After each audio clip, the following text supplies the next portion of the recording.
আসসালামু আলাইকুম রহমতুল্লাহি বারাকাতুহু। প্রিয় বন্ধুরা, আশা করি আল্লাহ পাকের অশেষ মেহেরবানিতে আপনারা সকলেই ভালো আছেন। মূর্তি পূজাই ছিল আরব দেশের প্রচলিত ধর্ম। সত্য ধর্মের পরিপন্থী এ ধরনের মূর্তি পূজাবাদ অবলম্বন করার কারণে তাদের এ যুগকে আইয়ামে জাহেলিয়াত তথা মূর্খতার যুগ বলা হয়। লাত, মানাত, উজ্জা ও হুবল ছিল তাদের প্রসিদ্ধ উপাস্যগুলোর অন্যতম। আরবের কিছু লোক ইহুদি বা খ্রিস্ট ধর্ম বা অগ্নিপূজকদের ধর্ম গ্রহণ করেছিল। আবার স্বল্প সংখ্যক লোক ছিল যারা ইব্রাহিম আলাইহিসসালামের প্রদর্শিত পথে ছিল অবিচল, আঁকড়ে ধরেছিল তার আদর্শ। অর্থনৈতিক দিক দিয়ে বেদুইনরা সম্পূর্ণভাবে পশু সম্পদের উপর নির্ভর করত, আর নগরবাসীদের নিকট অর্থনৈতিক জীবনেরও ভিত্তি ছিল কৃষিকাজ ও ব্যবসা বাণিজ্য। ইসলাম আবির্ভাবের পূর্বে আরব দেশে মক্কায় ছিল বৃহত্তর বাণিজ্য নগরী। অন্যান্য বিভিন্ন অঞ্চলে উন্নয়ন ও নাগরিক সভ্যতা ছিল। সামাজিক দিক দিয়ে জুলুম সর্বত্র বিরাজমান ছিল। সেখানে দুর্বলের ছিল না কোনো অধিকার।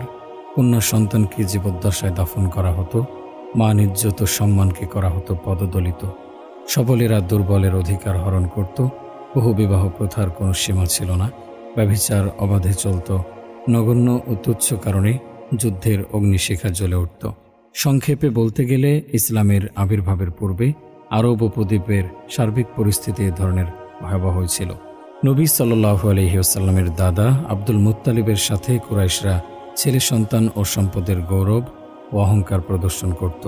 তাই তিনি মানত করলেন যে আল্লাহ যদি তাকে 10 জন ছেলে দান করেন, তাহলে তিনি একজনকে কথিত ইলাহের নৈকট্য প্রাপ্তির লক্ষ্যে জবেহ করবেন। তার সাধ বাস্তব রূপ পেল। 10 জন ছেলে জুটল তার ভাগ্যে। তাদের একজন ছিলেন নবীর পিতা আব্দুল্লাহ। আব্দুল মুত্তালিব মানত পূরণ করতে চাইলে লোকজন তাকে বাধা দেয়, যাতে এটা মানুষের মধ্যে প্রথা না হয়ে যায়। অতঃপর সবাই আব্দুল্লাহ এবং 10টি উটের মধ্যে লটারির তীর নিক্ষেপ করতে সম্মত হয়। যদি লটারিতে আব্দুল্লাহর নাম আসে, তাহলে প্রতিবার 10টি করে উট সংখ্যায় বৃদ্ধি করা হবে।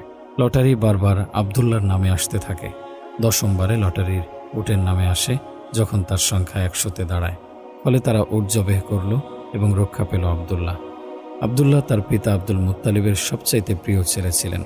আব্দুল্লাহ তরুণের সীমায় পা রাখলে তার পিতা বনি জোহরা গোত্রের আমেনা বিনতে ওয়াহাব নামক এক তরুণীর সাথে তার বিয়ের ব্যবস্থা করেন। বিয়ের পর আমেনা অন্তঃসত্ত্বা হওয়ার 3 মাস পর আব্দুল্লাহ এক বাণিজ্যিক কাফেলার সাথে সিরিয়ার উদ্দেশ্যে রওনা হন। কিন্তু প্রত্যাবর্তনের পথে রোগাক্রান্ত হয়ে মদিনায় বনি নজ্জার গোত্রে তার মামাদের কাছে অবস্থান করেন এবং সেখানেই তার মৃত্যু হয়। তাকে সমাধিস্থ করা হয় সেখানে। এদিকে গর্ভের মাসগুলো পুরো হয়ে প্রসবের সময় ঘনিয়ে আসলো। আমেনা অবশেষে সন্তান প্রসব করলেন।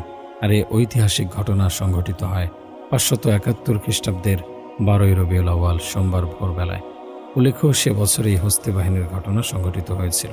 আব্রাহা ছিল ইথিওপিয়ার শাসক কর্তৃক নিযুক্ত ইয়ামানের গভর্নর। সে আরবদেরকে কাবা শরীফের হজ করতে দেখে বর্তমানে ইয়ামানের রাজধানী সানাআতে এক বিরাট গির্জা নির্মাণ করল, যেন আরবরা এ নবনির্মিত গির্জায় হজ করে।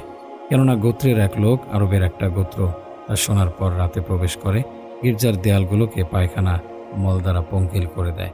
আব্রাহা এ কথা শোনার পর রাগে ক্ষেপে ওঠে 60,000-এর এক বিরাট সেনাবাহিনী নিয়ে কাবা শরীফ ধ্বংস করার জন্য রওনা হয়। নিজের জন্য সে সবচেয়ে বড় হাতিটা পছন্দ করে। সেনাবাহিনীর মধ্যে 9টি হাতি ছিল। মক্কার নিকটবর্তী হওয়া পর্যন্ত তারা যাত্রা অব্যাহত রাখে। তারপর সেনাবাহিনীকে প্রস্তুত করে মক্কা প্রবেশ করায় উদ্যত হলো, কিন্তু হাতি বসে গেল। কোনো ক্রমেই কাবার দিকে অগ্রসর করানো গেল না। যখন তারা হাতিকে কাবার বিপরীত দিকে অগ্রসর করাতো, দ্রুত সেদিকে অগ্রসর হতো, কিন্তু কাবার দিকে অগ্রসর করাতে চাইলে বসে পড়ত। এমত অবস্থায় আল্লাহ তাদের প্রতি প্রেরণ করেন ঝাঁকে ঝাঁকে পাখি, যা তাদের উপর পাথরের টুকরা নিক্ষেপ করা শুরু করে দিয়েছিল। অতঃপর তাদেরকে ভক্ষিত তৃণসাদৃশ্য করে দেওয়া হয়। প্রত্যেক পাখি 3টি করে পাথর বহন করছিল। একটি পাথর ঠোঁটে আর 2টি পায়ে। পাথর দেহে পড়া মাত্র দেহের সব অঙ্গ প্রত্যঙ্গ টুকরো টুকরো হয়ে যেত।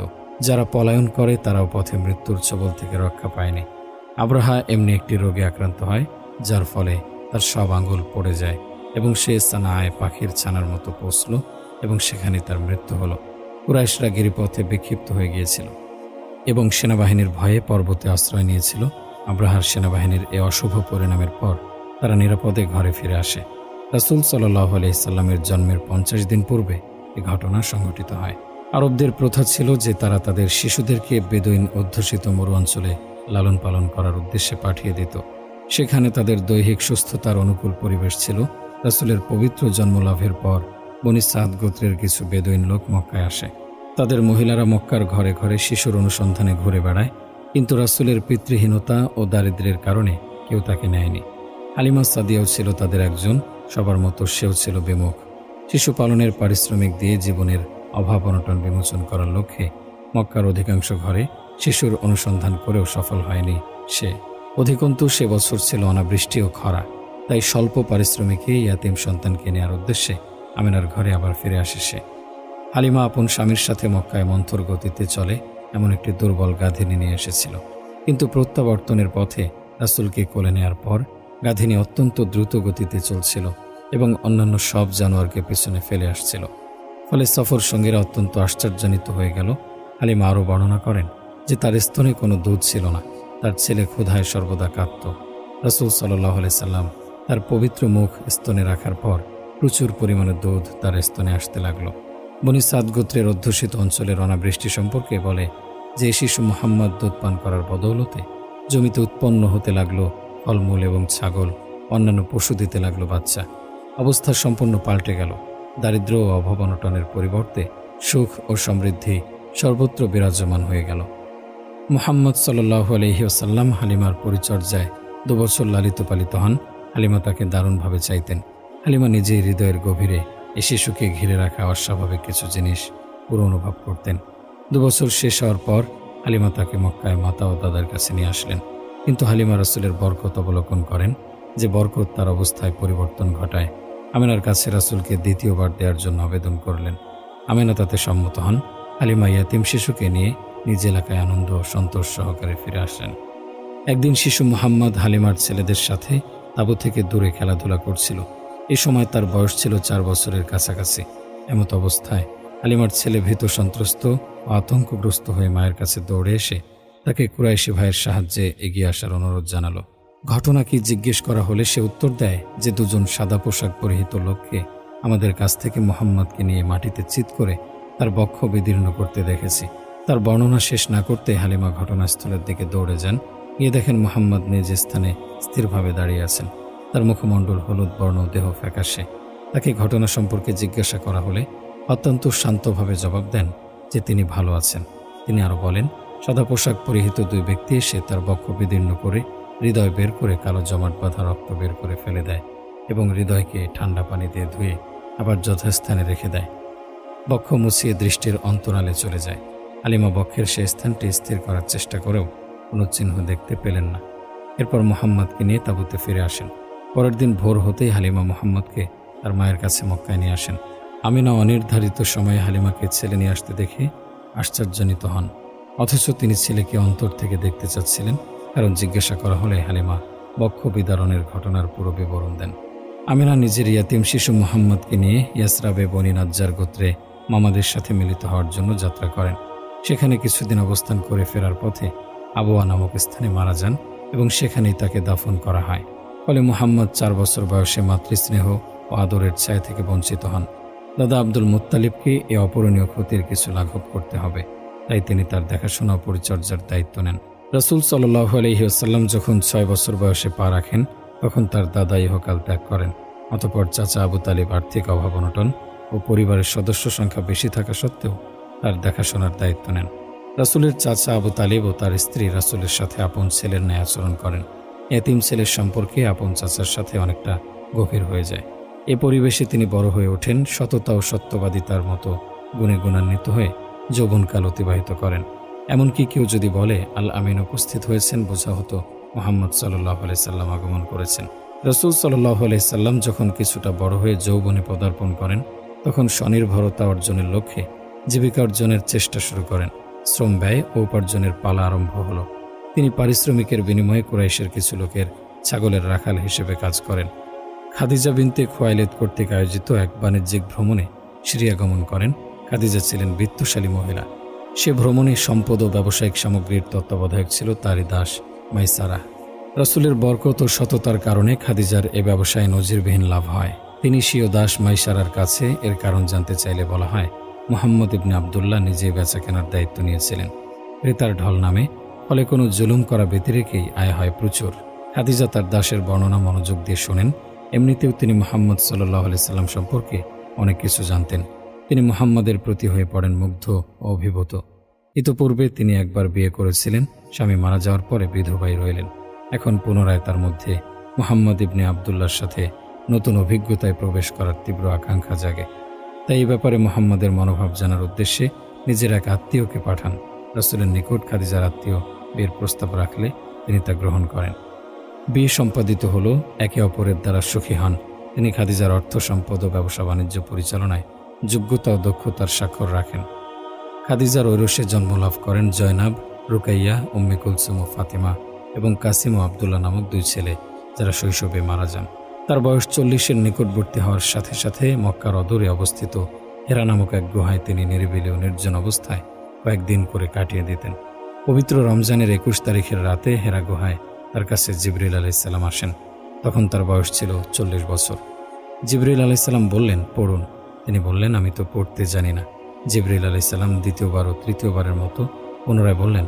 তৃতীয়বার জিবরিল আলাইহিস সালাম বললেন, ইকরা বিসমি রাব্বিকাল্লাযী খালাক, খালাকাল ইনসানা মিন আলাক, ইকরা ওয়া রাব্বুকাল আকরাম, আল্লাযী আল্লামা বিল কলাম, আল্লামাল ইনসানা মা লাম ইয়ালাম। পড়ুন আপনার রবের নামে, যিনি সৃষ্টি করেছেন মানুষকে আলাক হতে।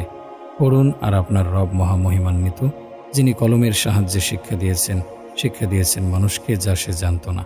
অতঃপর জিবরিল আলাইহিস সালাম চলে গেলেন। রাসূল সাল্লাল্লাহু আলাইহি সাল্লাম আর হেরা গুহায় অবস্থান করতে পারলেন না। তিনি ঘরে এসে খাদিজাকে হৃদয় স্পন্দিত অবস্থায় বললেন, আমাকে বস্ত্রাচ্ছাদিত করো। অতঃপর তিনি বস্ত্রাচ্ছাদিত হয়ে শুয়ে পড়লেন। ভীত আতঙ্ক দূর হয়ে গেলে তিনি সবকিছু খাদিজাকে খুলে বললেন। এরপর তিনি বললেন, আমি নিজের ব্যাপারে আশঙ্কা বোধ করছি। খাদিজা দৃঢ়তার সাথে সান্ত্বনা দিয়ে বললেন, কখনো নয়, আল্লাহর শপথ, আল্লাহ আপনাকে অপমানিত করবেন না। নিশ্চয়ই আপনি আত্মীয় স্বজনের সাথে সুসম্পর্ক বজায় রাখেন, গরিব ও নিঃস্ব ব্যক্তিকে সাহায্য করেন, অতিথিকে সমাদর করেন এবং বিপদগ্রস্তদের সহায়তা করেন। কিছুদিন পরে নবী সাল্লাল্লাহু আলাইহি সাল্লাম আল্লাহর ইবাদত অব্যাহত রাখার জন্য আবার হেরা গুহায় ফিরে আসেন। রমজানের অবশিষ্ট দিনগুলো কাটান। রমজান শেষে হেরা গুহা থেকে অবতরণ করে মক্কা অভিমুখে রওনা হন। উপত্যকায় পৌঁছালে জিবরিলকে আকাশ ও জমিনের মধ্যবর্তী স্থানে একটি চেয়ারে উপবিষ্ট অবস্থায় দেখেন। অতঃপর নিম্নোক্ত আয়াতগুলো অবতীর্ণ হয়। ইয়া আইয়ুহাল মুদ্দাসসির কুম ফাআনজির ওয়া রাব্বাকা ফাকাব্বির ওয়া সিয়াবাকা ফাতাহহির ওয়া রুজুজা ফাহজুর। হে চাদরাবৃত্ত, উঠুন, সতর্ক করুন, আপনার পালনকর্তার মাহাত্ম্য ঘোষণা করুন, আপনার পোশাক পবিত্র করুন এবং অপবিত্রতা দূর করুন। অতঃপর এর পরবর্তী সময়ে ওহী অব্যাহত থাকে। রাসূল সাল্লাল্লাহু আলাইহি সাল্লাম পবিত্র দাওয়াতি ব্রত শুরু করলে সর্বপ্রথম তার গুণবতী স্ত্রী খাদিজা রাদিয়াল্লাহু আনহা ঈমানের ডাকে সাড়া দেন, আল্লাহর একত্ববাদ ও তার স্বামীর নবুয়তের সাক্ষ্য দেন। তাই তিনি ছিলেন সর্বপ্রথম মুসলিম। অতঃপর রাসূল তার অন্তরঙ্গ বন্ধু আবু বকরের সাথে ইসলামের ব্যাপারে আলাপ করলে দ্বিধাহীন চিত্তে তিনি ইসলাম গ্রহণ করেন এবং সত্যতার সাক্ষ্য দেন। রাসূল সাল্লাল্লাহু আলাইহি সাল্লাম আপন চাচা আবু তালিবের স্নেহে, পরিচর্যা ও অবদানের কৃতজ্ঞতা স্বরূপ, যে রাসূলের মাতা ও দাদার পর দেখাশোনার দায়িত্ব বহন করেন, তার ছেলে আলীর লালন পালন ও দেখাশোনার দায়িত্ব নিয়েছিলেন। এই সুন্দর পরিবেশে আলীর অন্তর ও বিবেক খুলে যায়। তিনিও ঈমান গ্রহণ করেন। অতঃপর খাদিজার দাস যায়েদ ইবনে হারেসা ইসলামের সুশীতল ছায়াতলে সমবেত হন। নবী সাল্লাল্লাহু আলাইহি সাল্লাম গোপনভাবে দাওয়াতি মিশন চালিয়ে যেতে থাকলেন। এভাবে অনেক লোক ইসলামের পতাকা তলে একত্রিত হয়েছিলেন, কিন্তু সবাই ইসলামকে গোপনে রাখতেন, কারণ কারো ইসলাম গ্রহণের বিষয়টা প্রকাশ হয়ে গেলে কুরাইশের কাফেরদের কঠিন নির্যাতনের শিকার হতেন। এভাবে রাসূল সাল্লাল্লাহু আলাইহি সাল্লাম 3 বছর পর্যন্ত ব্যক্তিগত দাওয়াতের গোপন ব্রতে ব্যস্ত থাকেন।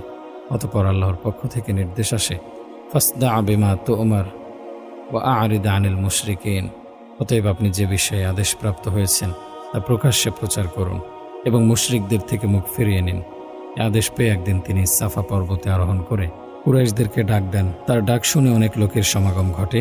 তন্মধ্যে তার চাচা আবু লাহাবও একজন ছিল। সে কুরাইশদের মধ্যে আল্লাহ ও তার রাসূলের সবচাইতে কট্টর শত্রু ছিল। মানুষ সমবেত হওয়ার পর রাসূল সাল্লাল্লাহু আলাইহি সাল্লাম বললেন, আমি যদি আপনাদেরকে এই কথার সংবাদ দেই যে পাহাড়ের পেছনে এক শত্রু দল আপনাদের উপর আক্রমণ করার জন্য অপেক্ষা করছে, আপনারা আমার কথা বিশ্বাস করবেন কি? সবাই একস্বরে বলল, আমরা আপনার মধ্যে সততা ও সত্যবাদিতা ছাড়া কিছুই দেখিনি। তিনি বললেন, আমি আপনাদেরকে কঠিন শাস্তির ব্যাপারে সতর্ক করছি। অতঃপর তিনি তাদেরকে আল্লাহর পথে আহ্বান করলেন এবং মূর্তি পূজা বর্জন করতে বললেন। এ কথা শুনে আবু লাহাব রাগে ক্ষেপে উঠে বলে, তোমার ধ্বংস হোক, এজন্যই কি আমাদেরকে একত্রিত করেছ? এ ঘটনার পরিপ্রেক্ষিতে আল্লাহ তাআলা সূরা লাহাব অবতীর্ণ করলেন।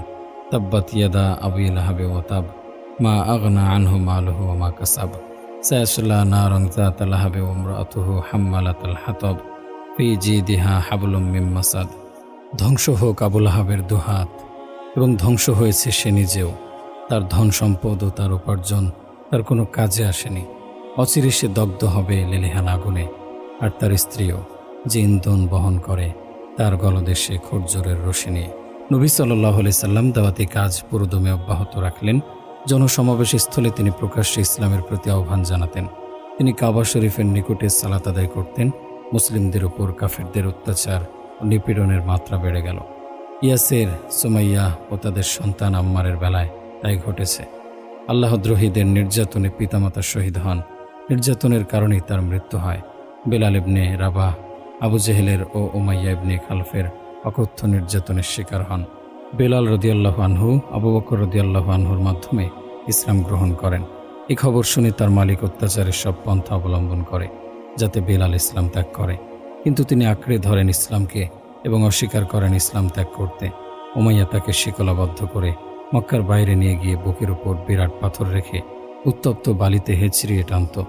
অতঃপর সে ও তার সঙ্গীরা বেত্রাঘাত করত, আর বেলাল শুধু আহাদ আহাদ তথা এক এক বলতে থাকতেন। এহেন অবস্থায় একবার আবু বকর তাকে দেখেন। তিনি বেলালকে উমাইয়ার কাছ থেকে ক্রয় করে নিয়ে আল্লাহর নিমিত্তে স্বাধীন করে দেন। এসব পৈশাচিক ও বর্বর অত্যাচারের কারণে রাসূল সাল্লাল্লাহু আলাইহি সাল্লাম মুসলিমদেরকে ইসলাম প্রকাশ করতে নিষেধ করেন। তাদের সাথে মিলিত হতেন অত্যন্ত সংগোপনে, কেননা প্রকাশ্যভাবে মিলিত হলে মুশরিকরা রাসূলের শিক্ষা প্রদানের পথে অন্তরায়ের সৃষ্টি করবে। কখনো দু দলের সংঘর্ষের আশঙ্কাও ছিল। এ কথা সুবিদিত যে এহেন নাজুক পরিস্থিতিতে সংঘর্ষ মুসলিমদের ধ্বংস ও সমূলে বিনাশী ডেকে আনবে, কারণ মুসলিমদের সংখ্যা ও শক্তি সামর্থ্য ছিল খুবই স্বল্প। তাই তাদের ইসলাম গোপন রাখাটাই ছিল দূরদর্শিতা। অবশ্য রাসূল সাল্লাল্লাহু আলাইহি সাল্লাম কাফির কুরাইশদের অত্যাচার সত্ত্বেও প্রকাশ্যভাবে দাওয়াত ও ইবাদতের কাজ করতেন। যার ইসলামের কথা ফাঁস হয়ে যেত, তিনি মুশরিকদের নিপীড়নের সহজ লক্ষ্যবস্তুতে পরিণত হতেন, বিশেষত দুর্বল মুসলিমরা। এর পরিপ্রেক্ষিতে রাসূল সাল্লাল্লাহু আলাইহি সাল্লাম সাহাবীদেরকে দিন নিয়ে হাবশায় ইথিওপিয়া হিজরত করার নির্দেশ দেন। তিনি সেখানকার শাসক নাজাসের নিকট নিরাপত্তা পাওয়ার আশ্বাস দেন। অনেক মুসলিম নিজের জান ও পরিবারবর্গের ব্যাপারে নিরাপত্তাহীনতায় ভুগত। তাই নবুয়তের ৫ম বছরে প্রায় ৭০ জন মুসলিম সপরিবারে হিজরত করেন। তাদের মধ্যে ওসমান ইবনে আফফান ও তার স্ত্রী রুকাইয়াও ছিলেন। এদিকে কুরাইশরা ইথিওপিয়ায় হিজরতকারীদের অবস্থান ব্যাহত করার চেষ্টা করে। সে দেশের রাজার জন্য পাঠায় উৎকোচ। পলায়নকারীদের মুহাজির বহিষ্কারের অনুরোধ জানায়। তারা আরও বলে যে মুসলিমরা ঈসা আলাইহিস সালাম ও মারিয়াম সম্পর্কে অপমানকর ও অশিষ্ট বাক্য ব্যবহার করে। নাজাসী তাদেরকে ঈসা আলাইহিস সালাম সম্পর্কে জিজ্ঞেস করলে তারা সত্যটি সুস্পষ্টভাবে বলে দেন এবং সূরা মারিয়াম তেলাওয়াত করে তাকে শুনিয়ে দেন। শাসক মুসলিমদের আশ্রয় দেন এবং বহিষ্কার অনুরোধ প্রত্যাখ্যান করেন। তিনি ঈমান আনেন এবং ইসলামের ঘোষণা দেন। এবছরের রমজান মাসে রাসূল সাল্লাল্লাহু আলাইহি সাল্লাম হারাম শরীফে যান। সেখানে ছিল কুরাইশের একদল লোক। তিনি দাঁড়িয়ে হঠাৎ করে তাদের সামনে সূরা নাজম তেলাওয়াত করতে লাগলেন। এসব কাফেররা ইতিপূর্বে কখনো আল্লাহর বাণী শোনেনি, কেননা তারা রাসূলের কিছুই না শোনার পদ্ধতি অনুসরণ করে আসছিল। আকস্মাৎ তিলাওয়াতের মধুর ধ্বনি তাদের কর্ণে গেলে তারা আল্লাহর হৃদয়গ্রাহী চিত্তাকর্ষক বাণী ও সাবলীল ভাষা একাগ্র চিত্তে শোনে। অন্তরে তাছাড়া অন্য কিছুই নেই। এক পর্যায়ে রাসূল ফাসজুদু লিল্লাহি ওয়া'বুদু আয়াতটি পড়ে সাজদায় চলে যান। উপস্থিত ব্যক্তিদের মধ্যে কেউ নিজেদেরকে নিয়ন্ত্রণ করতে পারেনি, তারাও সাজদায় চলে যায়। কুরাইশরা অত্যাচার, নিপীড়ন, হুমকি এবং শত্রুতা সৃষ্টিসহ বিভিন্ন পন্থা অবলম্বন করে নবী সাল্লাল্লাহু আলাইহি সাল্লামের দাওয়াতের বিরুদ্ধে লড়াই চালিয়ে যেতে থাকে। কিন্তু এসব বাধা দিন ইসলামকে আঁকড়ে ধরা এবং মুমিনদের সংখ্যা বৃদ্ধির কারণ হয়েছিল। অতঃপর তারা ইসলামের বিরোধিতা করার জন্য একটি অভিনব পদ্ধতি ব্যবহার করে, আর তা হচ্ছে তারা একটি চিঠির খসড়া তৈরি করে সর্বসম্মতিক্রমে তাতে স্বাক্ষর করে কাবা ঘরের ভিতরে ঝুলিয়ে রাখে। এটি ছিল মুসলিম ও বনু হাশিমকে সম্পূর্ণরূপে বহিষ্কারের চুক্তি। তারা সিদ্ধান্ত নেয় যে তাদের সাথে ক্রয় বিক্রয়, বিবাহশাদী, সাহায্য সহযোগিতা এবং লেনদেন করা হবে না। মুসলিমরা মক্কা থেকে শিয়াবে আবু তালিব নামক পাহাড়ে চলে যেতে বাধ্য হন। সেখানে তারা প্রচণ্ড ক্ষুধা ও নানান ধরনের কষ্ট ভোগ করেন। তাদের মধ্যে যারা সামর্থ্যবান তারা তাদের সম্পদের বেশিরভাগই ব্যয় করেছেন, এমনকি খাদিজা রাদিয়াল্লাহু আনহা তার সমস্ত সম্পত্তি ব্যয় করেছেন। তাদের মধ্যে রোগ ছড়িয়ে পড়ে এবং তাদের বেশিরভাগই অনাহারের দ্বার প্রান্তে ছিল, কিন্তু তারা টিকে রইলেন এবং পরিস্থিতি সহ্য করেছিলেন। অবরোধ 3 বছর স্থায়ী হওয়া সত্ত্বেও তাদের কেউই তাদের ঈমান থেকে ফিরে আসেননি। অতঃপর কুরাইশের বিশিষ্ট ব্যক্তিদের মধ্যে একজন ব্যক্তি, যার সাথে বনু হাশিমের কিছু সম্পর্ক ছিল, তিনি গিয়ে চুক্তির শর্ত ভঙ্গ করে জনসম্মুখে তা ঘোষণা করলেন। যখন তারা চুক্তিটি বের করল তখন তারা দেখতে পেল যে ওই পোকা এটিকে খেয়ে ফেলেছে। এই উক্তি ছাড়া আর কিছু অবশিষ্ট ছিল না। বিসমিকা আল্লাহুম্মা, হে আল্লাহ, আপনার নামে। অবশেষে অবরোধ শেষ হয়ে যায় এবং মুসলিম ও বনু হাশিম মক্কায় ফিরে আসে, কিন্তু কুরাইশরা মুসলিমদের প্রতি তাদের নিপীড়নমূলক অবস্থান বজায় রেখেছিল। কঠিন রোগ ব্যাধি আবু তালিবের দেহের অঙ্গ প্রত্যঙ্গে ছড়িয়ে যায়। মৃত্যুশয্যায় শায়িত হয়ে জীবনের অবশিষ্ট মুহূর্তগুলো গুনতে লাগলেন। মুমূর্ষাবস্থায় যখন সে মৃত্যু যন্ত্রণায় কাতর, তখন রাসূল সাল্লাল্লাহু আলাইহি সাল্লাম তার মাথার পার্শ্বে বসে তাকে কালেমায়ে তাওহীদ লা ইলাহা ইল্লাল্লাহ পড়ার অনুরোধ জানান। কিন্তু আবু জাহেল সহ অসৎসঙ্গীরা যারা তার পার্শ্বে ছিল তাকে বলল, শেষ মুহূর্তে তুমি তোমার পূর্বপুরুষের ধর্মত্যাগ করবে, তুমি মিল্লাতে আব্দুল মুত্তালিব থেকে বিমুখ হয়ে যাবে। তারা তাকে চাপ দিতে থাকে। শেষ পর্যন্ত তিনি শিরকের উপর মারা যান। মুসলিম হওয়া ব্যতিরেকে তার মৃত্যু হওয়ায় রাসূলের দুঃখ দ্বিগুণ বেড়ে যায়। আবু তালিবের মৃত্যুর 2 মাস পরে খাদিজা রাদিয়াল্লাহু আনহার মৃত্যু হয়। ফলে রাসূলুল্লাহ সাল্লাল্লাহু আলাইহি সাল্লাম অত্যন্ত চিন্তিত হন। এই সময়ে কুরাইশের উদ্ধত্ত ও উপদ্রব আরও বেড়ে যায়, বিশেষ করে তার চাচা আবু তালিব এবং তার স্ত্রী খাদিজা রাদিয়াল্লাহু আনহার মৃত্যুর পর। কুরাইশের ধৃষ্টতা এবং মুসলিমদের প্রতি তাদের নির্যাতন ও নিপীড়নের নীতি অব্যাহত থাকার পর রাসূল সাল্লাল্লাহু আলাইহি সাল্লাম তাদের সংশোধন ও ইসলাম গ্রহণ থেকে অনেকটা হতাশ হয়ে তায়েফ গমনের সিদ্ধান্ত নেন। হতে পারে আল্লাহ তাদেরকে হিদায়াত দান করবেন। তায়েফ গমন সহজ ব্যাপার ছিল না। আকাশচুম্বী উঁচু উঁচু পাহাড়ের কারণে পথ ছিল দুর্গম, কিন্তু আল্লাহর পথে প্রত্যেক দুরূহ বস্তু সহজ হয়ে পড়ে। তায়েফবাসীরা রাসূল সাল্লাল্লাহু আলাইহি সাল্লামের সাথে সর্বাপেক্ষা মন্দ আচরণ করে। তারা শিশু কিশোরদেরকে লেলিয়ে দেয়, প্রস্তর নিক্ষেপ করে, তার গোড়ালি করে রক্তে রঞ্জিত। তিনি ভীষণ চিন্তিত হয়ে মক্কা অভিমুখে রওনা হন। প্রতিমধ্যে জিবরাইল আলাইহিস সালাম পাহাড়ের দায়িত্বে নিযুক্ত ফেরেশতা সহ এসে বলেন, আল্লাহ পাহাড়ের দায়িত্বে নিযুক্ত ফেরেশতাকে আপনার কাছে পাঠিয়েছেন, আপনি যা ইচ্ছা নির্দেশ দিতে পারেন। পাহাড়ের ফেরেশতা আরজ করল, হে মুহাম্মদ, আপনি যদি চান আমি তাদের উপর আকসা বাইন চেপে দেব, অর্থাৎ মক্কাকে ঘিরে রাখা পাহাড় চেপে দেব। নবী সাল্লাল্লাহু আলাইহি সাল্লাম বললেন, বরং আমি আশা করি আল্লাহ তাদের বংশ থেকে এমন লোক সৃষ্টি করবেন যারা শুধুমাত্র আল্লাহর ইবাদত করবে, তার সাথে কোনো শরীক স্থাপন করবে না। এটি ছিল তার অসামান্য ধৈর্য, সহনশীলতা এবং সম্প্রদায়ের প্রতি গভীর সহানুভূতি, যদিও তিনি তাদের কাছ থেকে কঠোর নিপীড়ন সহ্য করেছিলেন। মুশরিকরা অনেক সময় রাসূলকে অপারগ অক্ষম সাব্যস্ত করার ফন্দিতে বিভিন্ন অলৌকিক নিদর্শন দেখানোর দাবি করত, আর এ ধরনের দাবিতে রাসূল সাল্লাল্লাহু আলাইহি সাল্লাম আল্লাহর কাছে দোয়া করলে তাদেরকে চন্দ্র 2 টুকরো করে দেখানো হয়। কুরাইশরা এই নিদর্শন দীর্ঘ সময় পর্যন্ত দেখতে থাকে, কিন্তু তা সত্ত্বেও তারা ঈমান গ্রহণ করেনি, বরং তারা বলে, মুহাম্মদ আমাদেরকে জাদু করেছে। তন্মধ্যে এক ব্যক্তি বলল, আমাদের জাদু করলেও সব মানুষকে তো আর জাদু করতে পারবে না, দূতের অপেক্ষা করো। বিভিন্ন দূত আসলে জিজ্ঞেস করা হয় এবং তারা বলে, হ্যাঁ আমরাও দেখেছি, কিন্তু কুরাইশরা নিজেদের কুফরের জেদ ধরে রয়ে গেল। তায়েফ থেকে ফিরে আসা, তাদের রৌদ্র ও অমানবিক আচরণ এবং আবু তালিব ও খাদিজার মৃত্যুর পর কুরাইশের অত্যাচার বহুগুণে বৃদ্ধি পায়। এতে রাসূল সাল্লাল্লাহু আলাইহি সাল্লামের অন্তরে একাধিক চিন্তা একত্রিত হয়। মহান রব্বুল আলামিনের পক্ষ থেকে শোকাহত ও দুঃখে কাতর নবীর সান্ত্বনা আসে। নবুয়তের 10ম সালে রজবের 27 তারিখের রাতে তিনি যখন হারামে অবস্থান করছিলেন, জিবরিল আলাইহিস সালাম বোরাক নিয়ে আসেন। বোরাক ঘোড়া সদৃশ্য এক জন্তু, যার 2টি দ্রুতমান পাখা আছে বিদ্যুতের ন্যায়। রাসূল সাল্লাল্লাহু আলাইহি সাল্লামকে তাতে আরোহণ করানো হয় এবং জিবরিল তাকে ফিলিস্তিনে বাইতুল মুকাদ্দাসে প্রথম নিয়ে যান, অতঃপর সেখান থেকে আসমান পর্যন্ত নিয়ে যান। এ ভ্রমণে তিনি পালনকর্তার বড় বড় নিদর্শন পরিদর্শন করেন। আসমানে 5 ওয়াক্ত সালাত ফরজ করা হয়। তিনি একই রাত্রে তুষ্ট মন ও সুদৃঢ় বিশ্বাস নিয়ে মক্কায় প্রত্যাগমন করেন। এ ব্যাপারে আল্লাহ বলেন, সুবহানাল্লাযী আসরা বিআবদিহি লাইলাম মিনাল মাসজিদিল হারাম ইলাল মাসজিদিল আকসাল্লাযী বারাকনা হাওলাহু লিনুরিয়াহু মিন আয়াতিনা ইন্নাহু হুয়াস সামিউল বাসীর। পবিত্র মহিমাময় তিনি, যিনি তার বান্দাকে রাতের মাধ্যমে ভ্রমণ করালেন আল মসজিদুল হারাম থেকে আল মসজিদুল আকসা পর্যন্ত, যার আশপাশে আমরা দিয়েছি বরকত, যেন আমরা তাকে আমাদের নিদর্শন দেখাতে পারি। তিনি সর্বশ্রোতা, সর্বদ্রষ্টা। ভোরবেলায় কাবা শরীফে গিয়ে তিনি লোকদেরকে কথা শোনালে কাফেরদের মিথ্যার অভিযোগ ও ঠাট্টা বিদ্রূপ আরো বেড়ে যায়। উপস্থিত কয়েকজন লোক তাকে বাইতুল মুকাদ্দাসের বিবরণ দিতে বলে। মূলত উদ্দেশ্য ছিল তাকে অপারগ ও অক্ষম প্রমাণিত করা। তিনি তন্ন তন্ন করে সবকিছু বলতে লাগলেন। কাফেররা এতে ক্ষান্ত না হয়ে বলে, আমরা আরও একটি প্রমাণ চাই। রাসূল সাল্লাল্লাহু আলাইহি সাল্লাম বললেন, আমি পথে মক্কাগামী একটি কাফেলার সাক্ষাৎ পাই এবং তিনি কাফেলার বিস্তারিত বিবরণ সহ উটের সংখ্যা ও আগমনের সময় বলে দিলেন। রাসূল সাল্লাল্লাহু আলাইহি সাল্লাম সত্যই বলেছেন, কিন্তু কাফেররা হঠকারিতা, কুফর ও সত্যকে অস্বীকার করার দরুন ভ্রান্ত রয়ে গেল। সকালবেলায় জিবরিল এসে রাসূলকে 5 ওয়াক্ত সালাতের পদ্ধতি ও সময়সূচি শিখিয়ে দিলেন। ইতিপূর্বে সালাত শুধু সকালবেলায় 2 রাকাত ও বিকেলবেলায় 2 রাকাত ছিল। কুরাইশরা সত্য অস্বীকার করতে থাকায় এই দিনগুলোতে তিনি মক্কায় আগমনকারী ব্যক্তিদের মাঝে দাওয়াতি তৎপরতা চালাতে লাগলেন। তিনি তাদের অবস্থানস্থলে মিলিত হয়ে দাওয়াত পেশ করতেন এবং তার সুন্দর ব্যাখ্যা দিতেন। আবু লাহাব তার পেছনে তো লেগেই থাকত। সেই লোকদেরকে তার থেকে ও তার দাওয়াত থেকে সতর্ক থাকতে বলতো। একবার ইয়াসরিব থেকে আগত এক দলকে ইসলামের আহ্বান জানালে তারা মনোযোগ দিয়ে শুনলেন এবং তার অনুসরণ ও তার প্রতি ঈমান আনতে ঐক্যবদ্ধ হয়। ইয়াসরিববাসী ইহুদিদের কাছে শুনত যে অদূর ভবিষ্যতে এক নবী প্রেরিত হবেন, তার আবির্ভাবের যুগ নিকটে এসে গেছে। তাদেরকে যখন তিনি ইসলামের দাওয়াত দেন, তারা বুঝতে পারল যে তিনি সেই নবী যার কথা ইহুদিরা বলেছে। তারা সত্য ইসলাম গ্রহণ করে ফেলে এবং বলে, ইহুদিরা যেন আমাদের অগ্রগামী না হয়। তারা ছিল 6 জন।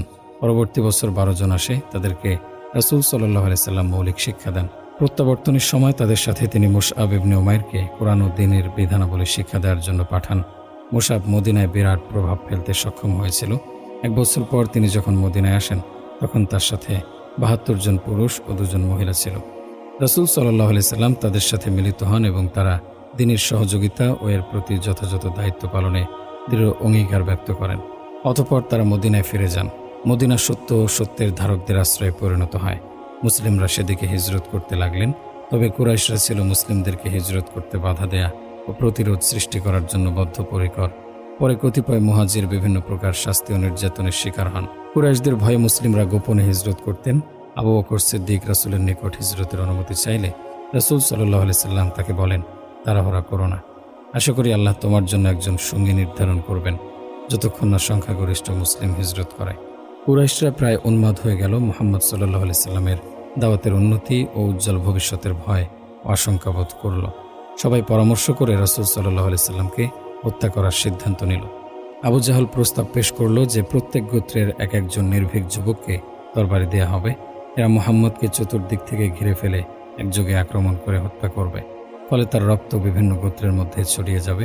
বনি হাশেমের পর সব কবিলার সাথে লড়াই করার হিম্মত করবে না। আল্লাহ তার নবীকে তাদের ষড়যন্ত্র সম্পর্কে অবহিত করে দেন। তিনি আবু বকরের সাথে হিজরত করার সিদ্ধান্ত নেন। রাতে আলী রাদিয়াল্লাহু আনহুকে নিজের বিছানায় শুয়ে থাকতে বললেন, যাতে লোকেরা মনে করে যে রাসূল বাড়িতে আছেন, এবং আলীকেও এই আশ্বাসও দিলেন যে কোনো ক্ষতি তাকে স্পর্শ করতে পারবে না। ইতিমধ্যে ষড়যন্ত্রকারীরা বাড়ি ঘেরাও করে ফেলল। বিছানায় আলীকে দেখে তারা নিশ্চিত হয় যে রাসূল বাড়িতে আছেন এবং হত্যা করার জন্য তার বের হওয়ার অপেক্ষা করতে লাগলো। এদিকে মুহাম্মদ সাল্লাল্লাহু আলাইহি সাল্লাম বের হয়ে সবার মাথার উপর বালু ছিটিয়ে দিলেন। আল্লাহ তাদের দৃষ্টিশক্তি ছিনিয়ে নিলেন। ফলে তারা আঁচও করতে পারল না যে রাসূল সাল্লাল্লাহু আলাইহি সাল্লাম বেরিয়ে গেলেন। অতঃপর আবু বকর রাদিয়াল্লাহু আনহু সহ প্রায় 5 মাইল অতিক্রম করে সাওর গুহায় লুকিয়ে থাকেন। কুরাইশ যুবকরা ভোরবেলা পর্যন্ত অপেক্ষা করে অন্যদিকে আলীকে রাসূলের বিছানায় দেখতে পেয়ে হতাশ, বিস্মিত, ক্ষেপে যায়। তারা আলীকে জিজ্ঞাসাবাদ ও মারধর করে এবং কোনো হদিস বের করতে না পেয়ে চতুর্দিকে লোকজন পাঠালো। তাকে জীবিত বা মৃত অবস্থায় ধরে দিতে পারার জন্য 100 উট পুরস্কার ঘোষণা করা হলো। লোকজন চারিদিকে হন্যে হয়ে খুঁজতে লাগলো। এমনকি তারা যদি একটু ঝুঁকে গুহার ভিতর তাকায় তাহলে তাদের দেখতে পায়। এমন শ্বাসরুদ্ধকর পরিস্থিতিতে রাসূলের ব্যাপারে আবু বকর রাদিয়াল্লাহু আনহু চিন্তা ও উদ্বেগ বেড়ে যায়। রাসূল সাল্লাল্লাহু আলাইহি সাল্লাম বলেন, লা তাহজান ইন্নাল্লাহা মা'ানা। চিন্তা করো না, আল্লাহ আমাদের সাথে আছেন। অনুসন্ধানকারীরা তাদের সন্ধান আর পেল না। গুহায় তারা 3 দিন অবস্থান করে মদিনার পথে যাত্রা শুরু করেন। পথ ছিল সুদীর্ঘ ও দুর্গম। সূর্য ছিল অতীব উত্তপ্ত। দ্বিতীয় দিন বিকেল বেলায় এক তাঁবুর পাশ দিয়ে চলে যাচ্ছিলেন, যেখানে উম্মে মাবাদ নামে এক মহিলা বাস করত। রাসূল তার কাছে খাবার ও পানি চাইলে সে কিছুই দিতে পারেনি। কিন্তু একটি স্ত্রী ছাগল এতই দুর্বল ছিল যে ঘাস খেতে যেতে পারেনি। 1 ফোঁটা দুধ তার স্তনে ছিল না। রাসূল সাল্লাল্লাহু আলাইহি সাল্লাম স্তনের উপর তার হাত বুলিয়ে দিয়ে দুধ দহন করে এক বড় পাত্র ভরে নেন। উম্মে মাবাতে অলৌকিক ঘটনা দেখে বিস্ময়ে বিহ্বল হয়ে পড়ে। সবাই পান করেন এবং ক্ষুধা নিবারণ করেন। অতঃপর আরেক পাত্র ভরে উম্মে মাবাদকে দিয়ে তিনি যাত্রা শুরু করেন। মদিনাবাসী এদিকে তার শোভাগমনের জন্য অধীর আগ্রহে অপেক্ষা করছিল। প্রতিদিন তারা মদিনার বাইরে প্রতীক্ষায় থাকত। যেদিন তার আগমন হয় সেদিন সবাই পুলকিত হৃদয়ে তাকে সাদর সম্ভাষণ জানায়। তিনি মদিনার নিকটে কুবায় যাত্রা বিরতি করেন এবং সেখানে 4 দিন অবস্থান করেন। তিনি এ সভায় কুবা মসজিদের ভিত্তি স্থাপন করেন, আর এটা ইসলামের প্রথম মসজিদ। 5ম দিন তিনি মদিনার পথে যাত্রা শুরু করেন। অনেক আনসারী সাহাবী রাসূল সাল্লাল্লাহু আলাইহি সাল্লামকে অতিথি হিসেবে বরণ করার চেষ্টা করেন এবং তার উটের লাগাম ধরেন। রাসূল সাল্লাল্লাহু আলাইহি সাল্লাম তাদের কৃতজ্ঞতা আদায় করে বলেন, উটটিকে ছেড়ে দাও, সে নির্দেশপ্রাপ্ত। আল্লাহর নির্দেশ যেখানে হলো সেখানে গিয়ে উট বসে যায়। তিনি অবতরণ না করতেই উঠে সে অগ্রভাগে কিছু পথ চলে আবার পেছনে এসে প্রথম স্থানে বসে যায়। সেটাই ছিল মসজিদে নববীর স্থান। তিনি আবু আইয়ুব আনসারীর অতিথি হন। আলী ইবনে আবু তালিব নবী সাল্লাল্লাহু আলাইহি সাল্লাম হিজরতের পর 3 দিন মক্কায় অবস্থান করেন এবং নবী সাল্লাল্লাহু আলাইহি সাল্লামের অধীনে থাকা কুরাইশদের আমানত ফিরিয়ে দেন। অতঃপর তিনি মদিনার উদ্দেশ্যে রওনা হন এবং কুবায় রাসূলুল্লাহ সাল্লাল্লাহু আলাইহি সাল্লামের সাথে সাক্ষাৎ করেন। উট যেখানে বসে গিয়েছিল জায়গাটি প্রকৃত মালিক থেকে কেনার পর সেখানে রাসূল সাল্লাল্লাহু আলাইহি সাল্লাম মসজিদ নির্মাণ করেন। তিনি মুহাজির, তার সঙ্গীরা যারা মক্কা থেকে তার সাথে এসেছিলেন এবং আনসারদের যারা তাকে মদিনাবাসীদের মধ্যে সাহায্য করেছিল, উভয়ের মধ্যে ভ্রাতৃত্ব স্থাপন করেন। মুহাজির ও আনসারগণ কাঁধে কাঁধ মিলিয়ে কাজ করেন। ভ্রাতৃত্ব সম্পর্ক গভীর ও সুদৃঢ় হয়। মদিনার ইহুদিদের সাথে কুরাইশদের সম্পর্ক ছিল, তারা মুসলিমদের মাঝে বিশৃঙ্খলা, নৈরাজ্য ও কলহ বিবাদ সৃষ্টির পায়তারা চালাত। কুরাইশরা মুসলিমদের নিশ্চিহ্ন করার হুমকিও প্রদর্শন করত। এভাবে বিপদ ও আশঙ্কা মুসলিমদেরকে ভিতর ও বাইরে ঘিরেছিল। পরিস্থিতি এ পর্যায়ে গিয়ে পৌঁছে যে সাহাবায়ে কেরাম রাতে ঘুমাবার সময় অস্ত্র রাখতেন। এমন বিপজ্জনক ও বিপদসংকুল পরিস্থিতি আল্লাহ তাআলা সশস্ত্র যুদ্ধের অনুমতি দেন। রাসূল সাল্লাল্লাহু আলাইহি সাল্লাম শত্রুদের তৎপরতা জানার লক্ষ্যে সামরিক মিশন চালানো আরম্ভ করেন। শত্রুদের বাণিজ্যিক কাফেলার পিছু নেয়া ও প্রতিরোধ সৃষ্টি করতে লাগলেন, যাতে তারা মুসলিমদের শক্তির কথা উপলব্ধি করে শান্তি ও সন্ধি প্রক্রিয়ায় এসে ইসলাম প্রচারের স্বাধীনতায় ও তা বাস্তবায়নে কোনো ধরনের বিঘ্ন না ঘটায়। কতিপয় গোত্রের সাথে মৈত্রী চুক্তি ও দ্বিপাক্ষিক চুক্তিও স্বাক্ষরিত হয়। একবার রাসূল সাল্লাল্লাহু আলাইহি সাল্লাম শাম থেকে আগত কুরাইশের এক বাণিজ্যিক কাফেলার পথ রুদ্ধকল্পে 313 জন সাথী নিয়ে বের হন। সাথে ছিল 2টি ঘোড়া, 70টি উট। আবু সুফিয়ানের নেতৃত্বে কুরাইশি কাফেলায় উঠছিল 1000 এবং 40 জন লোক। আবু সুফিয়ান মুসলিমদের বের হওয়ার কথা শুনে জরুরি ভিত্তিতে এক লোক পাঠিয়ে মক্কায় খবর দেয় এবং সাহায্যের আবেদন জানিয়ে রাস্তা পরিবর্তন করে অন্য পথ ধরে। ফলে মুসলিমরা তাদেরকে ধরতে পারেননি। অন্যদিকে কুরাইশরা এই খবর পেয়ে 1000 যোদ্ধা নিয়ে বের হয়ে পড়ে কাফেলার সাহায্যের জন্য। আবু সুফিয়ান কাফেলার নিরাপদে চলে আসার খবর জানিয়ে তাদেরকে মক্কায় ফিরে যাওয়ার অনুরোধ জানায়, কিন্তু আবু জাহেল ফিরে যেতে অস্বীকার করে এবং যোদ্ধারা বদর নামক স্থান পর্যন্ত যাত্রা অব্যাহত রাখে। কুরাইশের বের হওয়ার কথা জেনে রাসূল সাল্লাল্লাহু আলাইহি সাল্লাম সাহাবায়ে কেরামদের সাথে পরামর্শ করলে সবাই কাফেরদের বিরুদ্ধে যুদ্ধ করার রায় দেয়। হিজরি 2য় সনের 17 রমজান শুক্রবার ভোরবেলায় উভয় দল মুখোমুখি হয় এবং তুমুল যুদ্ধ চলে। মুসলিমরা বিপুলভাবে জয়লাভ করেন। তাদের মধ্যে 14 জন শাহাদাতের অমীয় সুধা পান করেন। 70 জন কাফের নিহত এবং 70 জন গ্রেফতার হয়। যুদ্ধকালীন সময়ে নবী কন্যা রুকায়া মারা যান। উসমান রাদিয়াল্লাহু আনহু রাসূলের নির্দেশে তার রোগাক্রান্ত স্ত্রীর পরিচর্যা ও দেখাশোনার জন্য মদিনায় থেকে যাওয়ার ফলে বদর যুদ্ধে অংশগ্রহণ করতে পারেননি। যুদ্ধের পরে রাসূল সাল্লাল্লাহু আলাইহি সাল্লাম তার আরেক মেয়ে উম্মে কুলসুমকে উসমানের সাথে বিয়ে দেন। তাই তার উপাধি ছিল জুন্নুরাইন, কারণ তিনি রাসূলের 2 কন্যা বিয়ে করেছিলেন। যুদ্ধ শেষে মুসলিমরা আল্লাহর সাহায্যে উল্লাসিত ও আনন্দিত হয়ে মদিনায় প্রত্যাবর্তন করেন। সাথে ছিল যুদ্ধবন্দী ও মালে গনিমত। যুদ্ধবন্দীদের মধ্যে কিছু লোককে পণ্যের বিনিময়ে, আবার অনেককে এমনিতে মুক্তি দেওয়া হয়। তাদের মধ্যে কিছু লোকের মুক্তিপণ ছিল মুসলিমদের 10 জন ছেলেকে লেখাপড়া শিখিয়ে দেয়া। বদর যুদ্ধের 1 বছর পর মুসলিম ও মক্কার মুসলিমদের মধ্যে এই যুদ্ধ সংঘটিত হয়েছিল, যেখানে মুশরিকরা বদর যুদ্ধে তাদের পরাজয়ের প্রতিশোধ নিতে বদ্ধপরিকর ছিল। এই যুদ্ধে কাফেরদের সংখ্যা 3000, পক্ষান্তরে মুসলিমদের সংখ্যা ছিল 7 শতাধিক। এ যুদ্ধে প্রাথমিকভাবে মুসলিমরা মুশরিকদের ওপর জয়লাভ করেছিলেন, আর মুশরিকরা মক্কার দিকে পালিয়ে গিয়েছিল। কিন্তু তারা আবার ফিরে এসে পাহাড়ের দিক থেকে মুসলিমদের উপর আক্রমণ করে, যখন তীরন্দাজরা আল্লাহর রাসূলের তৈরি পরিকল্পনা লঙ্ঘন করে এবং গনিমতের মাল সংগ্রহ করতে পাহাড়ের চূড়া থেকে নেমে আসে। এই যুদ্ধে মুশরিকরা জয়লাভ করে। এ যুদ্ধের নাম ছিল উহুদ যুদ্ধ। উহুদ যুদ্ধের পর মদিনার কিছু ইহুদি মক্কায় গিয়ে মক্কাবাসীকে মুসলিমদের বিরুদ্ধে যুদ্ধ করার উস্কানি দেয় এবং নিজেদের সমর্থন, সাহায্য, সহযোগিতার অঙ্গীকার ব্যক্ত করে। ফলে কাফিররা ইতিবাচক সাড়া দেয়। অতঃপর ইহুদিরা অন্যান্য গোত্রসমূহকে উস্কানি দিলে তারাও মুসলিমদের বিরুদ্ধে লড়ার প্রতিজ্ঞা ব্যক্ত করে। মুশরিকরা প্রত্যেক এলাকা থেকে মদিনা অভিমুখে রওনা দেয়। 10,000 যোদ্ধা সমবেত হলো। নবী সাল্লাল্লাহু আলাইহি সাল্লাম শত্রুপক্ষের তৎপরতার কথা জেনে সাহাবীদের সঙ্গে পরামর্শ করেন। সালমান ফার্সি রাদিয়াল্লাহু আনহু মদিনার যেদিকে পাহাড় নেই সেদিকে পরীক্ষা খননের পরামর্শ দেন। সব মুসলিম উদ্যম ও প্রেরণা সহকারে পরীক্ষা খননে অংশগ্রহণ করেন এবং কাজ সত্বর সমাপ্ত হয়। মুশরিকরা 1 মাস পর্যন্ত অবস্থান করেও পরীক্ষা অতিক্রম করতে সক্ষম হয়নি। অবশেষে আল্লাহ তাআলা প্রচণ্ড বাতাস প্রেরণ করে কাফেরদের তাঁবুসমূহ উপড়ে ফেলেন। তারা ভীত সন্ত্রস্ত হয়ে পড়ে এবং শীঘ্রই নিজ নিজ শহরে ফিরে যায়। আল্লাহ তাদের পরাজিত করেন এবং মুসলিমদের বিজয় দান করেন। হিজরি 8ম সনে রাসূল সাল্লাল্লাহু আলাইহি সাল্লাম মক্কা অভিযান চালানোর ইচ্ছা করেন। 10ই রমজান 10,000 সদস্যের বাহিনী নিয়ে মক্কার অভিমুখে রওনা হন। মক্কায় যুদ্ধ ছাড়াই প্রবেশ করেন। কুরাইশরা আত্মসমর্পণ করে। আল্লাহ তাআলা মুসলিমদেরকে বিজয় দান করেন। নবী সাল্লাল্লাহু আলাইহি সাল্লাম কাবা শরীফ তাওয়াফ করে কাবার অভ্যন্তরে 2 রাকাত সালাত আদায় করেন। অতঃপর ভেতরে রাখা সব মূর্তি চূর্ণ বিচূর্ণ করেন। কাবা শরীফের দরজায় দাঁড়িয়ে মসজিদে হারামে কাতারবদ্ধভাবে অপেক্ষারত সমবেত কুরাইশদেরকে বলেন, হে কুরাইশরা, তোমাদের সাথে কি আচরণ করব বলে তোমরা মনে করো? তারা বলে, ভালো আচরণ। একজন সম্ভ্রান্ত ভাই এবং একজন সম্ভ্রান্ত ভাইয়ের ছেলে। তিনি বলেন, যাও, তোমরা সবাই মুক্ত। রাসূল সাল্লাল্লাহু আলাইহি সাল্লাম ক্ষমার উজ্জ্বল ও বৃহত্তম দৃষ্টান্ত পেশ করেন।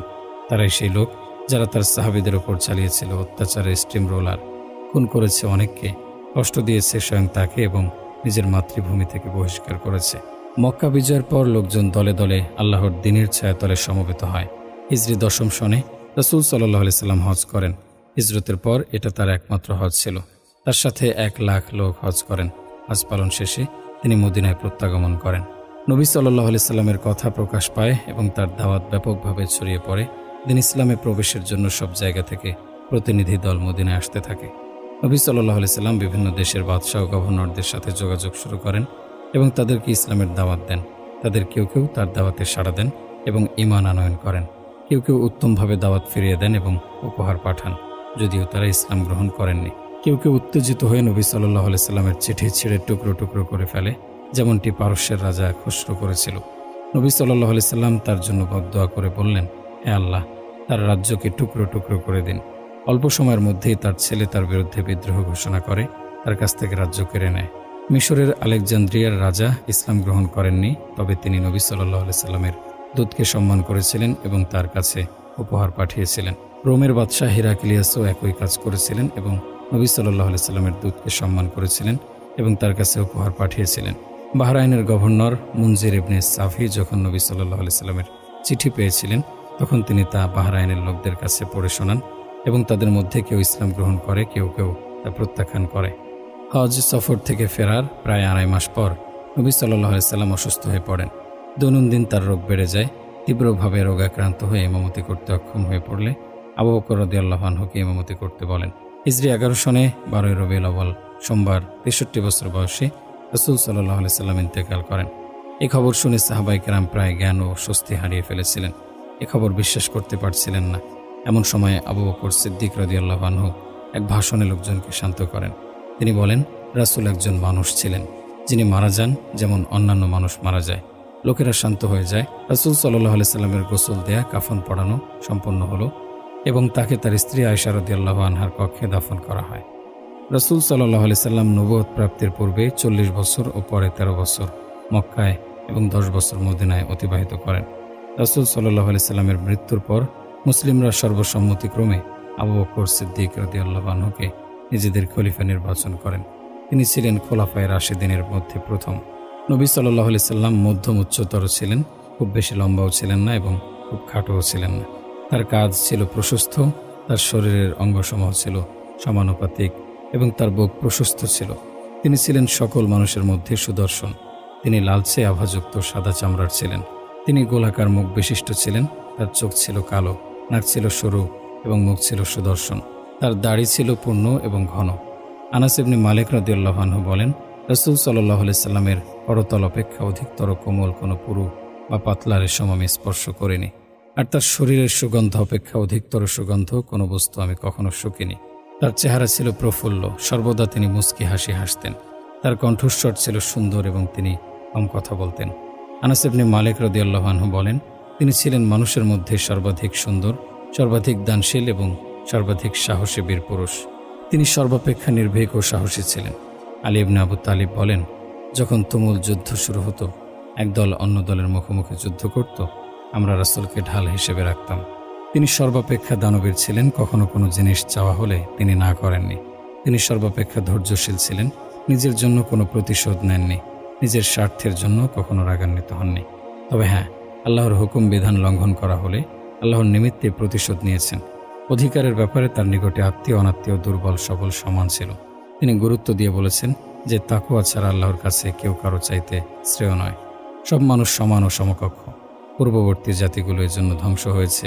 যে কোনো সম্ভ্রান্ত লোক চুরি করলে ছেড়ে দিত, আর কোনো দুর্বল ব্যক্তি চুরি করলে শাস্তি দিত। তিনি বললেন, আল্লাহর শপথ, ফাতেমা বিনতে মুহাম্মদ যদি চুরি করে তবে তার হাত কর্তন করব।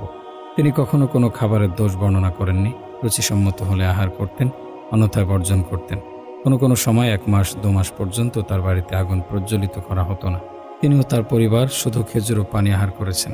ক্ষুধার তীব্র জ্বালা প্রশমিত করার জন্য মাঝে মাঝে উদর মোবারকে প্রস্তর বেঁধে রাখতেন। অসুস্থ ব্যক্তিদের দেখতে যেতেন। তিনি নিজের জুতা নিজেই সেলাই করতেন, কাপড়ে তালি লাগাতেন এবং গৃহকর্মে তার পরিবারবর্গের সহযোগিতা করতেন। তিনি অতি নম্র ছিলেন। ধনী গরিব, সম্ভ্রান্ত অসম্ভ্রান্ত সবার দাওয়াত গ্রহণ করতেন। ভালোবাসতেন গরিব মিসকিনকে প্রচুর। জানাজায় হাজির হতেন। পীড়িত লোকদের দেখতে যেতেন। কোনো দরিদ্র ব্যক্তিকে দারিদ্র্যের জন্য ঘৃণা করতেন না। কোনো রাজা বা শাসককে তার রাজত্ব, যশ, ঐশ্বর্যের কারণে ভয় করতেন না। ঘোড়া, উট, গাধা ও খচ্চরের উপর আরোহণ করতেন। তিনি সর্বাপেক্ষা সুদর্শন ছিলেন। সবচাইতে বেশি স্নিগ্ধ হাসতেন, অথচ দুঃখ বিপদ অনবরত আসতে থাকত। সুগন্ধি ভালোবাসতেন, দুর্গন্ধ ঘৃণা করতেন। আল্লাহ তাআলা চারিত্রিক উৎকর্ষ ও সুন্দর কর্মের অনুপম সন্নিবেশ ঘটিয়েছিলেন তার মধ্যে। আল্লাহ তাআলা তাকে এমন জ্ঞান দান করেছিলেন যা পূর্ববর্তী ও পরবর্তী অন্য কাউকে দান করা হয়নি।